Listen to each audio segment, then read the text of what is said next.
CM Revanth రెడ్డిపై అనుచిత వ్యాఖ్యలు చేసిన కేటీఆర్, బీఆర్ఎస్ ఎమ్మెల్యే పాడి కౌశిక్ రెడ్డిపై చర్యలు తీసుకోవాలని సైబర్ క్రైమ్ పోలీస్ స్టేషన్లో ఎమ్మెల్సీ బల్మూర్ వెంకట్ ఫిర్యాదు చేశారు. కేసీఆర్లా మేము మాట్లాడగలం, కానీ మాకు సంస్కారం ఉందని ఘాటు వ్యాఖ్యలు చేశారు వెంకట్. తనకు ఎమ్మెల్సీ పదవి అడ్డంకిగా ఉందని, లేదంటే గుడ్డలు ఓడదీసి కొడతామని కేటీఆర్కు ఎమ్మెల్సీ వెంకట్ స్ట్రాంగ్ వార్నింగ్ ఇచ్చారు.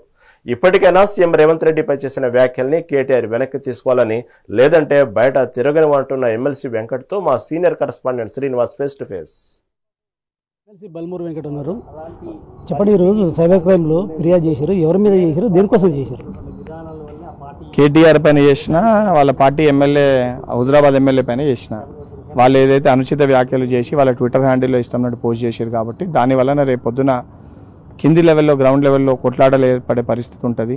లేదా వాళ్ళపైన కూడా ఏమన్నా దాడులైనా కూడా మళ్ళీ మేమే చేయించినామని చెప్పి మాట్లాడతారు. కాబట్టి తక్షణమే దానిపైన చర్యలు తీసుకోవాలి. ఇటువంటి అనుచిత వ్యాఖ్యలపైన చర్యలు తీసుకోవాలి. ఈ పద్ధతి సరైనది కాదు కాబట్టి లీగల్గా దానిపైన కంప్లైంట్ అనేది ఇవ్వడం జరిగింది. కాళేశ్వరం ప్రాజెక్టులో లొటపీసు కేసులు కేసీఆర్ మీద పెట్టి తెలంగాణ జాతిపితను అవమానిస్తున్నాను కూడా కేటీఆర్ అంటుండే.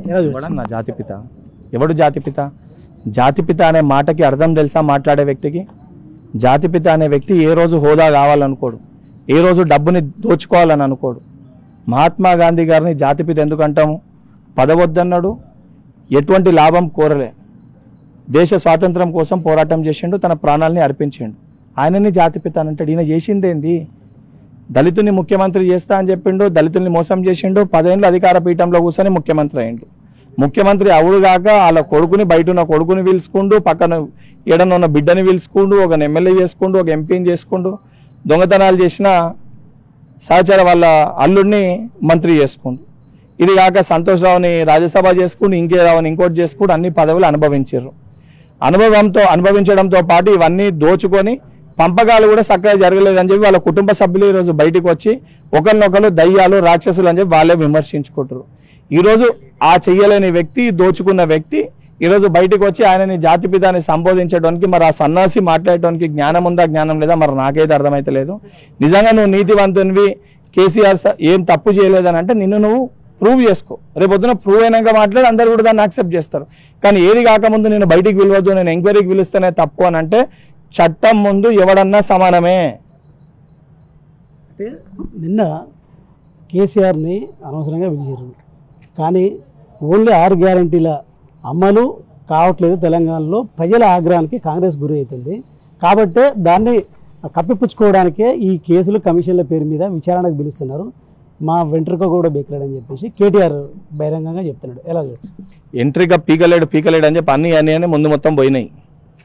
ముందు సగం ఖాళీ అయింది, అవి పోతూనే లేదో కనబడుతుంది ప్రజలకు కూడా. మీ నాయన తప్పు చేసిండు అని చెప్పి, సరే కేసీఆర్ లెక్క నేను 80,000 పుస్తకాలు చదువుకోలే, నాకంత జ్ఞానం లేదు. కాళేశ్వరం మీద ప్రాజెక్టు కట్టారు, దాని 2 పెళ్ళల్లో కుంగిరి అని చెప్పి మన కళ్ళకు కనబడుతుంది. ప్రజలందరూ కూడా చూసిర్రు. అది ప్రకృతి ఏదైతే ఉందో దానికి సంబంధించి ప్రకృతి కూడా వాళ్ళకి సహకరించి ఎలక్షన్ల ముందైంది. దాన్ని చూసి అందరూ అన్నారు అందులో దోచుకుర్రు అని చెప్పి. స్వయాన వాళ్ళ చెల్లెనే అంటుంది అలా, ఈ దయ్యాలు ఉన్నారు కేసీఆర్ చుట్టూ అని చెప్పి. సో దానిపైన కమిషన్ వేసి ఎంక్వైరీ నడుస్తుంది. ఎంక్వైరీకి వచ్చి ప్రూవ్ చేసుకునేది పోయి మా ఇంటికి వీకలేరు, ఏం చేయలేరు అని ఇటువంటి మాటలు మాట్లాడుతారు అంటే వారి ఫ్రస్ట్రేషనే దానికి నిదర్శనం. వారు దోచుకుర్రు, ఆ దోచుకున్న దానికి ఈరోజు ఏ రకంగా కప్పిపుచ్చుకోవాలి, ఏ రకంగా రాజకీయ లబ్ధి పొందాలని చెప్పి వాళ్ళు మాట్లాడుతారు అని చెప్పి చాలా స్పష్టంగా కనబడుతుంది. కాళేశ్వరం ప్రాజెక్టులో మేడిగడ్డ అనేది ఒక కంపోనెంట్ మాత్రమే. ఒక పిల్లర్ కూలితే అంత రాద్ధాంతరం చేయాల్సినంత అవసరం లేదు. దాన్ని రిపేర్ చేయించే శాతగాకనే ఈ కేసులు ఇవన్నీ రాద్ధాంతం చేస్తున్నారు అంటే. నా బిల్డింగ్ కడతావు, బిల్డింగ్ కట్టే కన్స్ట్రక్షన్ క్రమంలో ఒక బిల్డింగ్, ఒక పిల్లర్ కదా కొంగింది అని అంటే ఇమీడియట్గా బిల్డింగ్ మొత్తం డిస్మెంటల్ చేయకుండా జస్ట్ ఆ పిల్లర్కి మరమ్మతు పనులు చేస్తావా అన్న?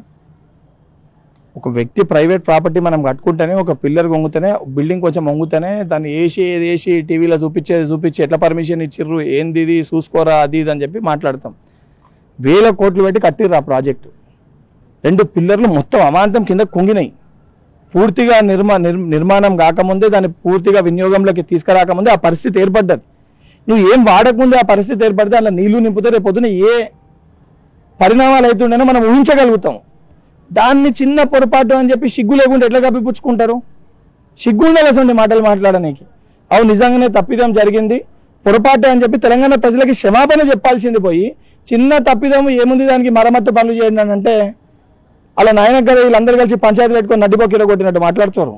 పుట్టిన పిలుచుడు కాదు విచారణ పేరు మీద దమ్ముంటే కేసులు చర్యలు తీసుకొని జైల్లో పెట్టుకొని మీ సంగతి తర్వాత మేము తెలుస్తాం అంటున్నారు. ఇదిగో వాడు పీకేదేం లేదు, వాడు ఏం చేసినా వాళ్ళు కానీ వాళ్ళ కుటుంబం ఏం చేసినా భయపడేటోళ్ళు ఎవరు లేరు ఇక్కడ. వాళ్ళు ఏం చేయాలి 10 ఏళ్ళు అన్నీ చేసిర్రు, భౌతిక దాడులు చేసిర్రు, జైల్లో పెట్టిర్రు, కేసులు చేసిర్రు, అక్రమ కేసులు పెట్టిండ్రు, అన్ని రకాలకి ఇబ్బంది పెట్టారు.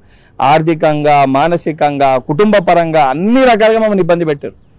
వేటికి భయపడలేదు. ఎందుకంటే మేము ఐడియాలజికల్గా తెలంగాణ రాష్ట్రాన్ని ఇచ్చింది కాంగ్రెస్ పార్టీ, సోనియమ్మ తెలంగాణ రాష్ట్రాన్ని ఇచ్చింది.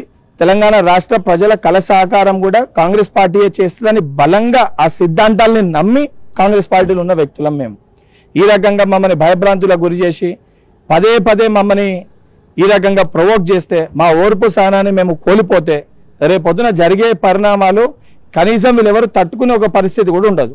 Thank you. మొత్తానికి కాళేశ్వరం కమిషన్కి సంబంధించిన వ్యవహారం అంటే మొత్తం రాజకీయంగా కాళేశ్వరం కమిషన్ చుట్టే తిరుగుతుంది. ఎందుకంటే నిన్న కేసీఆర్ని కాళేశ్వరం కమిషన్కి సంబంధించి ఘోష్ కమిటీ విచారించిన నేపథ్యంలో కూడా కేటీఆర్ కొన్ని కీలక వ్యాఖ్యలు చేశాడు. ఏదైతే దానికి సంబంధించి కూడా రేవంత్ రెడ్డిపై చేసినటువంటి వ్యాఖ్యల మీద ఎమ్మెల్సీ బల్మూర్ వెంకట్ సైబర్ క్రైమ్కి కూడా ఫిర్యాదు చేసి చర్యలు తీసుకోవాలని కూడా చెప్తున్నారు. సో ఈ నేపథ్యంలో కూడా మరి ఎలా ఉండబోతుంది ముందు కాళేశ్వరంకి సంబంధించిన ఇప్పటికే ఘోష్ కమిషన్ విచారణ పూర్తి చేసింది. మరి భవిష్యత్తులో చర్యలు తీసుకుంటుందా లేదా కమిషన్లో దోషులైనటువంటి వారిని చూడాలి. Cameraman Srikanth, Srinivas, mega 9 TV, Hyderabad.